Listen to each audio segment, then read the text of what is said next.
Texas boy, age 7, found dead in washing machine after hours going missing. More after this. Hello everyone and welcome back to AG's Point of View, where I give you my analysis of the most popular topics in the world today. Today's video, we have a 7-year-old who allegedly climbed into a washing machine and ended up dying. Before I dive into the details of the video, if you're new here, welcome. Welcome to AG's Point of View. Do me a favor, hit that subscribe button, hit that like button as well, and there bring more awesome, loving, and wonderful people over, similar to yourself. On my number of subscribers, thanks for coming back. I'm diving in. A 7-year-old child who was reported missing for several hours, found dead in a washing machine at his home on Thursday, July 28th. Troy Khoeler was discovered inside a top-load washing machine in the garage of the family's home in Spring, Texas, just outside of Houston, about 7:20 a.m. Harris County Sheriff's Office Lieutenant Robert Minchew told reporters that the boy's adoptive parents had contacted 911 2 hours earlier to report the missing complaint. The Harris County Precinct 4 Constable's office also tweeted about the missing boy, now missing 7-year-old boy, 4400 block of Rosegate Drive. Birnamwood Subdivision, Troy Khoeler. He has last seen wearing blue shirt and pants and has a small afro style. He has been missing for approximately 2 to 3 hours, the tweet reads. According to Minchew, the Harris County Medical Examiner's Office will identify Khoeler's cause of death.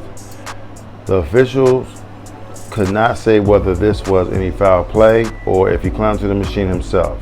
The officer, however, claimed that the boy was clothed wasn't discovered. Let me read that again. The officer, however, claimed that the boy was clothed when discovered. Check out the video of sheriffs examining the residence.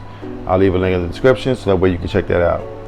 We don't know what happened, Minchew stated, but we plan to find out whether he was killed by the washing machine or killed and placed in it. I can remark since we're so far away. He subsequently told reporters at 5:20 a.m.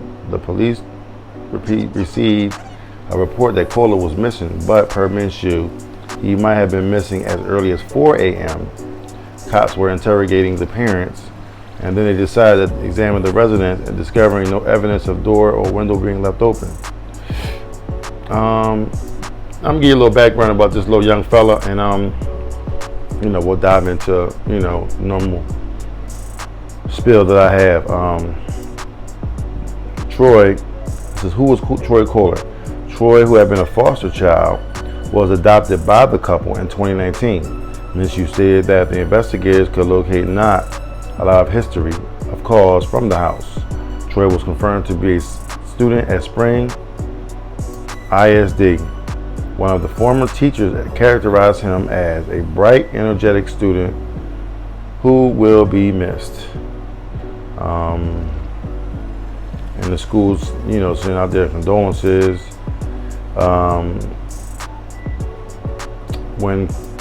When the news reporter Matt Doherty asked the adoptive father of the 7-year-old child regarding the unfortunate situation, the father claimed that his front door was unlocked and the son was missing when he arrived from the home the previous night. What I'll do now is I'll give you that little interview that they had with the father, and then we'll come back and we'll discuss right after this. It's just that I came home, just like I'm gonna be walking the door right now. I don't have my keys, but I put my key in the door and then the door open. But anything else after that, I don't know. As in the door was unlocked already? Yeah, but I don't know. About what time did you come home? Like 11:45. And so Troy was nowhere to be found when you went inside the house? No. But let me go up in here right quick. Okay, so a few reporters, they wanted to question him, what time he showed up, what happened, so forth and so on. I'm trying to put a timetable together and try to figure out. He said he got home at 11:45.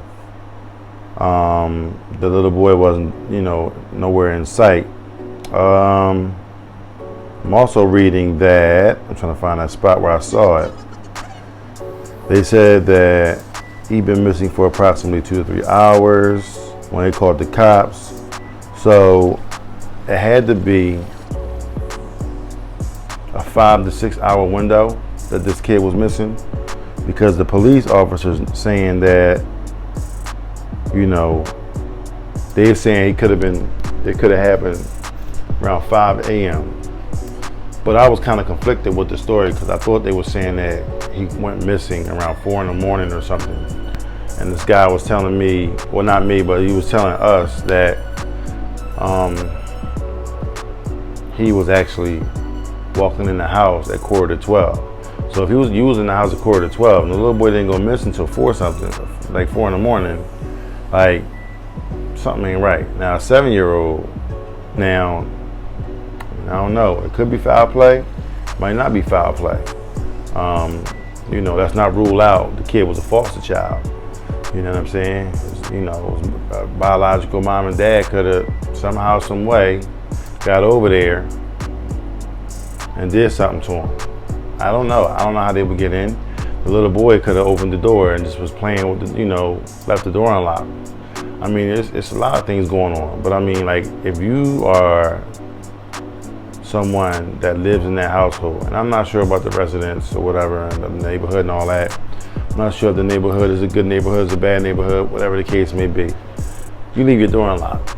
It's uncommon nowadays in 2022 to leave your door unlocked. You know what I'm saying? Especially that late at night. So you leave your door unlocked. You go to put your key in the door and the door is unlocked. I mean, I'm asking some questions. So now once the door is unlocked, now I'm like, okay, I'm getting nervous because it's late. You get off work and you like, hold up. You know what I'm saying? So I could be coming off incorrectly and I could be completely wrong.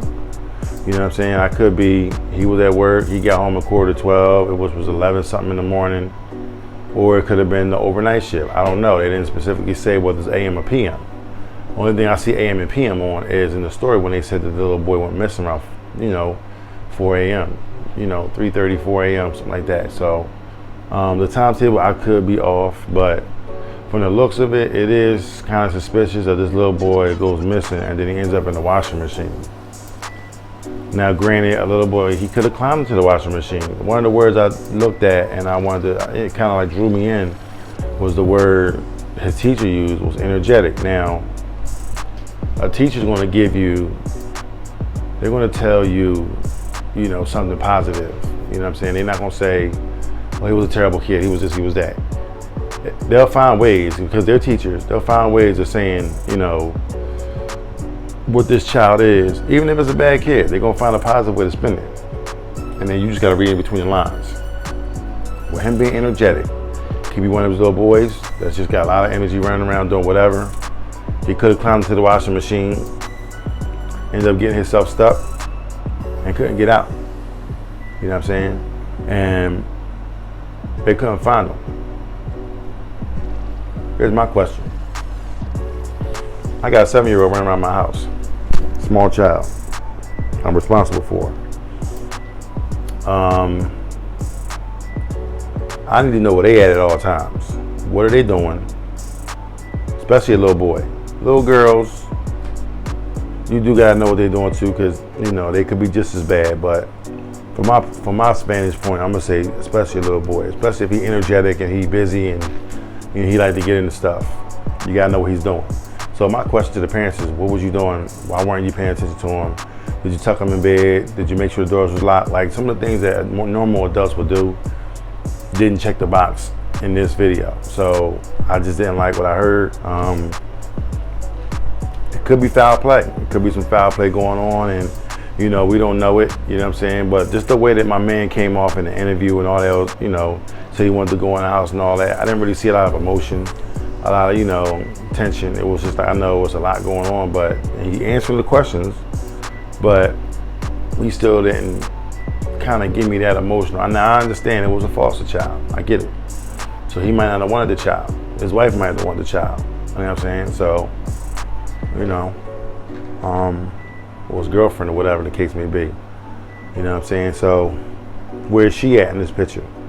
You know, he was the only one doing the interview. So it's a lot of questions being asked, and we will find out in the coming days. Once they do come out, you know, I'll provide an update to you guys. That way you'll know what actually happened to this young man, and you know, we'll kind of go from there. So it's an unfortunate situation.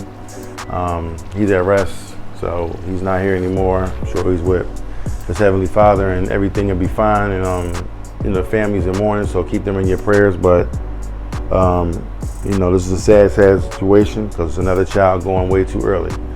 So with that being said, if you like what you've heard, please don't hesitate to hit the subscribe button down below. Hit the like button as well. It'll bring more awesome, loving people over. Share this video. Maybe someone that you know that you share it with may know something. You know what I'm saying? Help crack the case. So, you know, we want to, you know, get this boy his just due, find out what really happened, and kind of go from there. So, come visit me on my social media platforms. I'm pointing up. It should be pointing down. TikTok, Instagram, Twitter, and you know, share the video. You know, so we had an update on. I have an update on the giveaway that we were doing, and I'll pop it up here somewhere. I want to congratulate you, and you know, we'll get in contact with each other, and we will, at AG's POV, we'll be forwarding you your $100, and want to congratulate you. Thanks for watching the video. Thanks for doing all the necessary things I need you to do. Subscribe, you know, like the video, you know, watch it, share it, you know what I'm saying? So, you know, I definitely appreciate that. So this is the reason why you're the winner. Next giveaway is be coming up hopefully sometime this year. Once we get to 2,000 subscribers, we'll do it. The next 1,000, and it'll be subsequently after every 1,000 after that. So, you know, it's the ball's in your court. You do what you gotta do. Hit the share button, hit the share button, hit the share button, like, watch, comment, subscribe, all that. You know the drill, you know what you gotta do. So with that being said, I love every single one of y'all. Please be extra careful, and I'll see you in the next episode. Peace.